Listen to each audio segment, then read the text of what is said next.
30 দিনে নিজেকে ফিট করার চ্যালেঞ্জের আজকে হচ্ছে প্রথম দিন। সো এখন বাজে ভোর 5টা। সম্ভবত আমি খুব সকালে ঘুম থেকে উঠি না, তবে আজকে থেকে চেষ্টা করবো সকালে ঘুম থেকে ওঠার জন্য।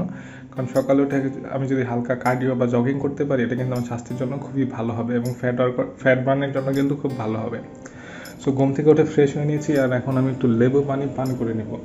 লেবু পানি কিন্তু আমাদের বডির জন্য খুবই দরকারি, কারণ এটা আমাদের বডিকে কিন্তু ডিটক্সিফিকেশন করে থাকে, যার মাধ্যমে আমাদের বডি থেকে ক্ষতিকর টক্সিনগুলো বের হয়ে যায়। আর এটি ফ্যাট লসের ক্ষেত্রেও কিন্তু খুব গুরুত্বপূর্ণ ভূমিকা পালন করে থাকে, কারণ এটি আপনার মেটাবলিজম বুস্ট করতেও কিন্তু সাহায্য করে। সো আমি এটি সপ্তাহে 3 থেকে 4 দিন মূলত পান করে থাকি। সো এখন একটু জগিং করবো। সো আজকে অনেক দিন পর এরকম সকাল দেখছি, আশা করি এখন থেকে প্রতিদিনই এরকম সকালে উঠবো, কারণ সকালে উঠলে কিন্তু মন ও স্বাস্থ্য দুটোই ভালো থাকে। তো কথা না বলে জগিং শুরু করে দিই।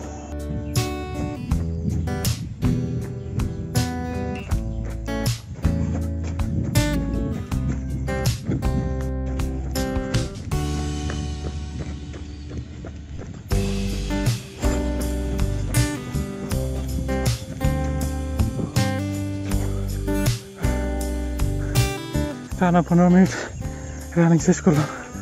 আজকে যেহেতু ফার্স্ট দিন, সো অনেক বেশি কষ্ট হচ্ছে, পেন হচ্ছে। সো এখান থেকে আর 20 মিনিট আমার হাঁটতে হবে। আরেকটি বিষয়, আপনি যদি সকালে উঠে কার্ডিও করতে পারেন বা একটু দৌড়াতে পারেন, এর থেকে বেস্ট ফ্যাট লস ওয়ার্কআউট কিন্তু আর হয় না। কারণ সকালে কিন্তু আমাদের এনার্জি লেভেল একদম লো থাকে, তখন আপনি যে ক্যালোরিগুলো বার্ন করবেন বেশিরভাগই কিন্তু আপনার ফ্যাট থেকে খরচ হবে। সো আপনারা চেষ্টা করবেন সকালে উঠে কার্ডিও বা একটু দৌড়ানোর। সকালে ঘুম থেকে ওঠার পর আপনি যদি এরকম একটি সুন্দর পরিবেশ দেখতে পান, যেখানে চারদিকে শুধু সবুজ আর সবুজ, গ্রামের মানুষের সাধারণ জীবন, এসব কিন্তু আপনার দিনকে খুব ভালো কাটতে বেশ সাহায্য করবে।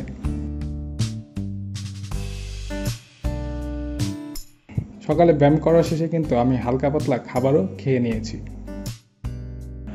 সো এখন দুপুরের টাইম হয়ে গেছে। সো দুপুরে খাবার খেতে হবে, আর এটি হচ্ছে আমার দুপুরে খাবার। একদম সিম্পল, কিন্তু এখানে দুপুরের খাবার আমি নিয়ে নিয়েছি। সো এটি শেষ করে আমি কিছুক্ষণ রেস্ট নিয়ে হয়তো 1 থেকে 1.5 ঘন্টা পরে আমি জিমে চলে যাব। সো দেখা হচ্ছে একদম জিমে। সো জিম করার আগে আমি আমার বডি কন্ডিশনটি আপনাদের দেখিয়ে দিচ্ছি। আর আজকে আমার বডি ওয়েট হচ্ছে 82 কেজি 600 গ্রামের মতো। আর আজকে মূলত আমি চেস্ট এবং ট্রাইসেপের ওয়ার্কআউটগুলো করব। এই ওয়ার্কআউটগুলো শুরু করার আগে অবশ্যই কিন্তু আপনারা ওয়ার্ম আপ এবং স্ট্রেচিং করে নেবেন, এতে কিন্তু আপনার ইনজুরি হওয়ার সম্ভাবনা অনেকাংশেই কমে যাবে।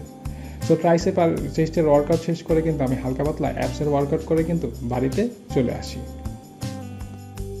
জিম শেষ করে বাড়িতে আসার পরে কিন্তু আমি আমার রাতের খাবার শেষ করে নিয়েছি। সো এখন প্রায় 10টার মতো বেজে গিয়েছে। সো এখন আমি কিন্তু ঘুমাতে যাব, আর ঘুমাতে যাওয়ার আগে কিন্তু আমি এখন 1 গ্লাস গরম দুধ খেয়ে নেব, কারণ দুধ এমন একটি খাদ্য যার মধ্যে কিন্তু সমস্ত পুষ্টি উপাদান রয়েছে। তাই চেষ্টা করবেন সবসময় ডায়েটের মধ্যে দুধ বা টক দই জাতীয় কোনো কিছু রাখতে।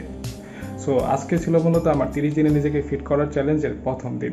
এর পরের সপ্তাহে আমি আবার আমার বডি কন্ডিশনের আপডেট সহ সমস্ত কিছু আপনাদের সামনে তুলে ধরবো। সো তার আগে আপনারা যারা এখন আমার পেজটি ফলো করেননি, এখনই ফলো করে দিন, সেই সাথে আমাদের ইউটিউব চ্যানেলটি সাবস্ক্রাইব করে দিন। সো আজকে এই পর্যন্তই, দেখা হচ্ছে পরবর্তী কোনো ভিডিওতে। সে বন্ধু সুস্থ থাকুন, ফিট থাকুন।